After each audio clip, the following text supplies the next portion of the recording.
Hello दोस्तों, स्वतंत्रता दिवस की आप सभी को हार्दिक शुभकामनाएं एवं बहुत बहुत बधाई। दोस्तों, आज की कहानी मैं आपके लिए एक बार फिर से लेकर के आया हूं, सत्य घटना पर आधारित।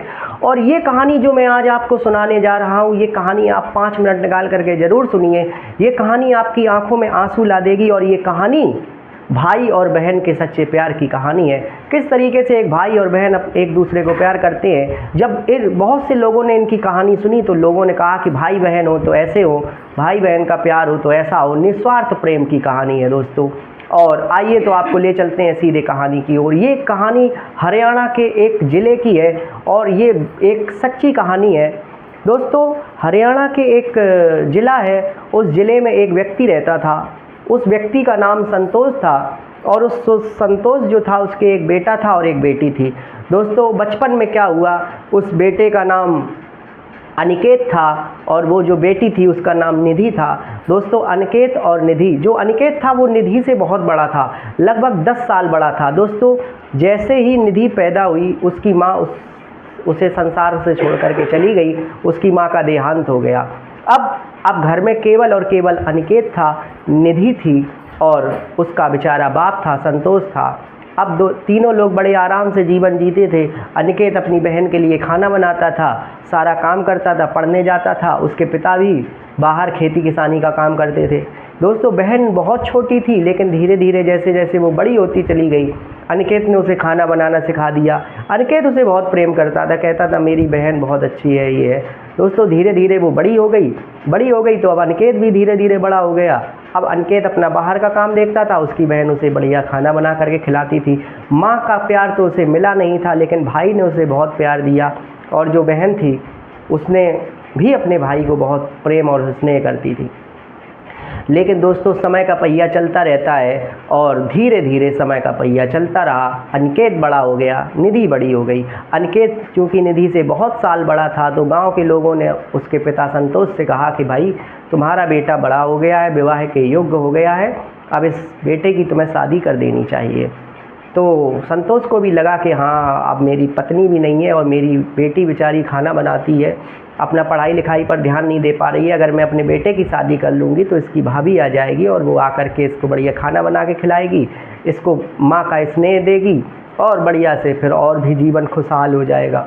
ऐसा सोच करके भागीरथ ने एक बढ़िया सी लड़की ढूंढी और कहा कि मुझे दहेज कुछ भी नहीं चाहिए, केवल और केवल मुझे अच्छी और संस्कारी बेटी चाहिए। दोस्तों, उन्होंने इस तरीके से एक लड़की ढूंढी और वो बढ़िया लड़की सुंदर थी, पढ़ी लिखी थी, लेकिन ये नहीं मालूम था कि उसके आचरण किस तरीके के हैं। उसकी शादी अनिकेत से हो जाती है।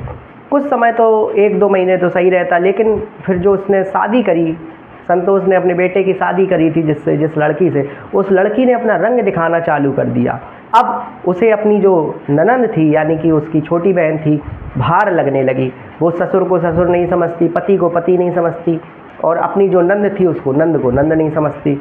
बुरा व्यवहार करती, खाना भी नहीं बनाती, काम सारा उसी को करना पड़ रहा था, निधि को। तो ऐसा जब उसके पिता ने देखा तो उसका पिता तो बहुत दुखी हो गया कि भाई, मैंने तो इसलिए शादी करी थी ताकि मेरे यहाँ शांति व्यवस्था कायम हो, लेकिन इसने तो आकर के शांति व्यवस्था को ख़राब कर दिया। तो उसके पिता ने अपनी बेटी को लेकर के अलग रहने लगा और उन दोनों जो पति पत्नी थे उन दोनों को अलग छोड़ दिया कि बेटा, अब तुम अपने आराम से रहो, मैंने तुम्हारा घर बसा दिया, मैं इस बेटी को लेकर के अलग रहूँगा। दोस्तों, उस बेटी को लेकर के अलग रहने लगा। अब उसको अपनी बेटी की चिंता होने लगी कि मुझे अपनी बेटी की शादी करनी है और अब अगर मैं अपनी बेटी को रखूँगा तो ये उचित नहीं होगा। धीरे धीरे उसकी जो बहन थी अनिकेत की, वो बड़ी हो गई।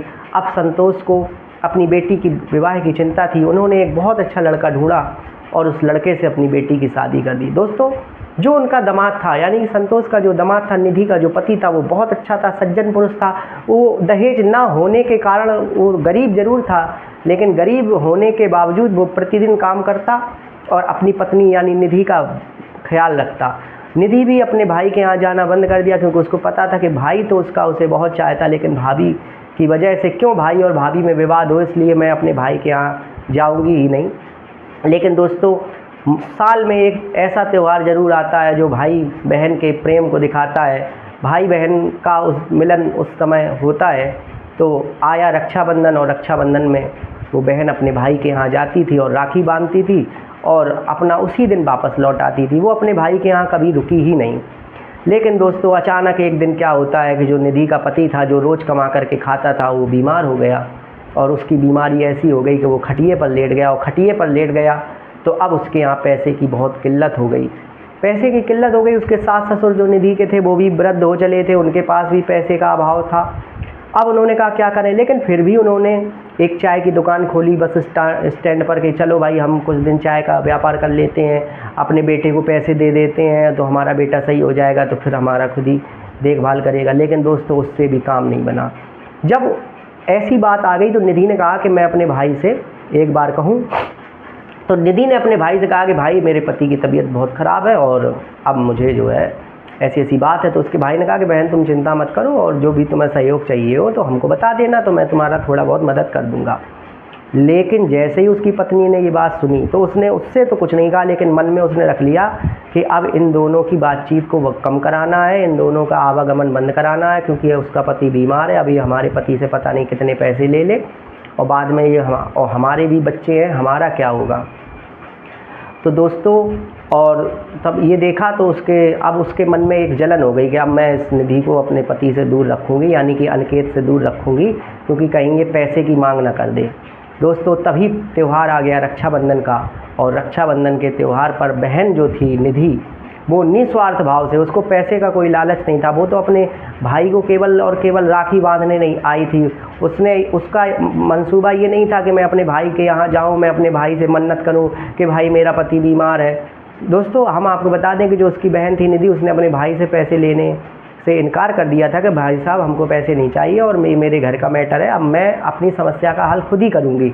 तो अपने सास ससुर के साथ जो निधि थी वो भी चाय की दुकान पर बैठती थी, और कुछ देर सास ससुर बैठते थे, कुछ देर निधि बैठती थी, और जो धन दिन भर में इकट्ठा हो पाता था उसको अपने पति के इलाज में लगा देती थी।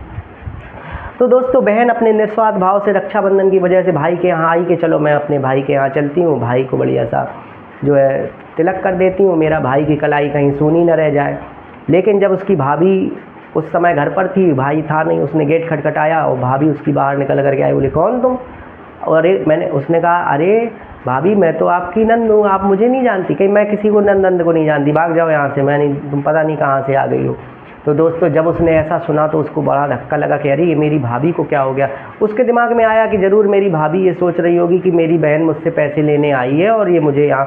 तो दोस्तों उसने कहा कि ठीक है, ऐसा कह करके वो चली गई। लेकिन गांव के जो लोग थे उन्होंने देखा कि इनके यहाँ अनिकेत के यहाँ इनकी छोटी बहन आई थी और इसकी जो पत्नी थी उसने इसको मार करके उल्टा भला बुरा कह करके इसको घर से भगा दिया।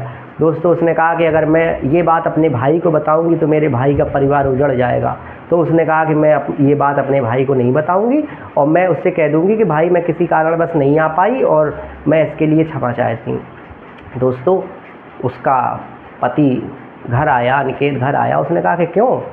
निधि कह रही थी आने के लिए, रक्षाबंधन को आई नहीं। उसने कहा कि उसका पति बीमार है, हो सकता है इसलिए ना आई हो, कोई बात नहीं, उसको अपने पति की देखभाल करने दो।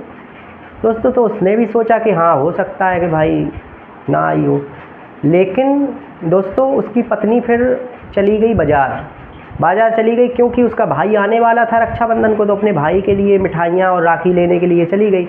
तभी पास पड़ोस के जो लोग थे उन्होंने धीरज से आकर के अनिकेत को ये बताया कि देखो अनिकेत, तुम्हारी बहन आई थी और तुम्हारी पत्नी ने उसे भला बुरा कह करके बता दिया। मैं तो केवल इसलिए बताने आया हूँ कि तुमने अपनी बहन को बचपन से पाला है, तुम दोनों का प्यार है और मैंने तुम लोगों को बड़ा होते हुए देखा है, इसलिए मैं तुमसे ये बात कहने चला आया। तुम्हारी बहन कह रही थी कि भैया को मत बताना, नहीं तो उनका दिल टूट जाएगा और मेरे भैया का परिवार उजड़ जाएगा और भाभी को भी बुरा लगेगा। तो लेकिन मैं फिर भी तुम्हें बताने आ गया, क्योंकि मेरे लिए तो तुम लोग बच्चे ही हो।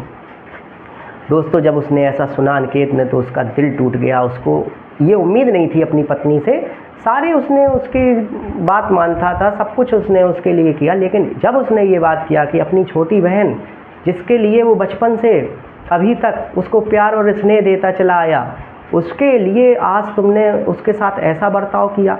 तो दोस्तों तभी उसका साला आ गया और साले ने आकर के गेट खटखटाया तो पति बाहर आया। पति ने कहा कौन? अरे कहीं जीजा जी मैं आपका साला, आप मुझे नहीं जानते? अरे हट, मुझे किसी साले वाले को नहीं जानता, भाग जाए यहाँ से। दोस्तों जब ऐसा सुना तो उसने कहा जीजा जी को क्या हो गया? तो वो वापस चल ही रहा था, तभी उसको उसकी बहन मिल गई। उसने कहा कि अरे तुम कहाँ जा रहे हो? तो उसने सारी बात बताई कि जीजा जी ने मुझे भगा दिया कि भाग जाओ, हम तुम्हें नहीं जानते। कहा अरे आओ मेरे साथ, कौन कहाँ है जीजा जी। जब वो अपने पति के पास गई, उसने कहा क्यों, तुमने इनको क्यों भगा दिया। तो उसने कहा कि अभी थोड़ी देर पहले यही जो काम मैंने तुम्हारे भाई के साथ किया है, यही काम तुमने मेरी बहन के साथ किया है, तो तुम्हें कैसा लगा। दोस्तों जब उसके भाई ने इस बात को सुना तो उसने भी अपने जीजा का ही पक्ष लिया कि अरे जीजा इसने ऐसी हरकत करी। तो उसके भाई ने भी उसको भला बुरा कहा और कहा कि चलो अभी तुम्हारी मम्मी से, हम पापा से बात बताएंगे कि तुम इस तरीके का आचरण करती हो, उसकी बहन को भगा दिया और फिर तुम्हारी हम क्लास लगवाते हैं।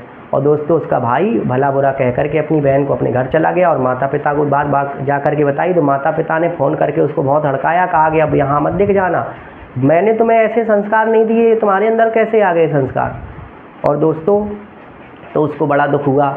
उसका पति, उसने कहा कि अब चलो, अब तुमने जो किया ठीक है, लेकिन मैं अपनी बहन के यहाँ जाऊँगा। दोस्तों उसका पति बस में बैठा और बस में बैठ कर के अपनी बहन के गांव जाने के लिए तैयार हुआ और बैठा और अपनी बहन के यहाँ गया। जैसे ही वो बस स्टैंड पर उतरा, उसने देखा कि उसकी बहन चाय बेच रही है। उसको इतना दुख हुआ।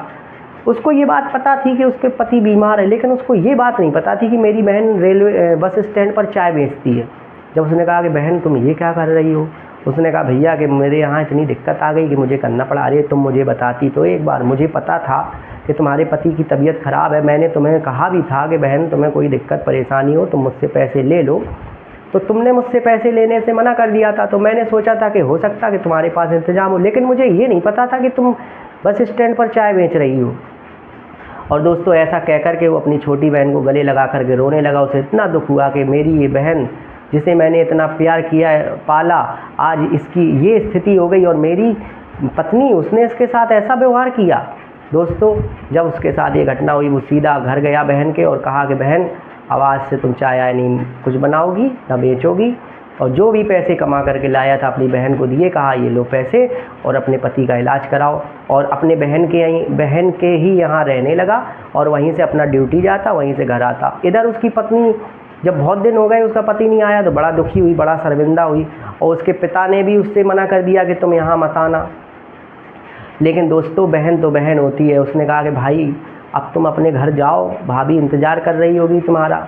तो उसके भाई ने कहा, अनिकेत ने, कि नहीं मेरी कोई भाभी अभी नहीं है, जिसने तुझे भगा दिया घर से वो मेरी पत्नी हो ही नहीं सकती, जब वो तेरी नहीं तो मेरी भी नहीं। उसने कहा कि नहीं नहीं भैया। उसने अपने भाई को समझाया, बहन को बड़ा दुख हुआ जबकि उसके साथ ये घटना हो गई, लेकिन उसने ये कहा कि मेरे कहीं भाई का परिवार न टूट जाए मेरे चक्कर में। उसने कहा कि नहीं नहीं भैया तुम भाभी को माफ़ कर दो, अब गलतियाँ हो जाती हैं, उससे भी गलती हो गई होगी। और तुरंत अपने भाई को लेकर के बस स्टॉप पर आई और बस स्टॉप पर बस में बैठ कर के सीधे अपने भाई के घर पहुंची। दोस्तों जैसे ही अपने भाई के घर पहुंची, दरवाज़ा खटखटाया तो उसकी भाभी निकली और उसकी भाभी ने जैसे ही उस निधि को देखा तो उसके पैर पकड़ लिए कि नंद मुझसे बहुत बड़ी गलती हो गई और मैंने, पता नहीं मेरे दिमाग में उस समय क्या स्थिति थी कि मैंने तुम्हारे साथ इस तरीके का व्यवहार किया, मैं उसके लिए बहुत शर्मिंदा हूँ, लेकिन फिर भी देखो तुमने मेरा घर बचाने का कितना प्रयास किया, मैं आपको समझ नहीं पाई। और ऐसा कह कर के उसने क्षमा मांगी।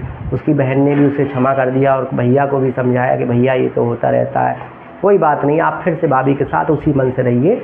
और इसके बाद दोस्तों फिर उसके पिता को भी समझाया उसके पति ने कि पिताजी अब इसने माफ़ी मांग ली है, अब आप भी इसे माफ़ कर दीजिए। तो दोस्तों किस तरीके से एक परिवार टूट गया था और उस टूटे हुए परिवार का एक बार फिर से पुनर्मिलन हुआ, और पुनर्मिलन हुआ तो सबकी आंखों में आंसू थे।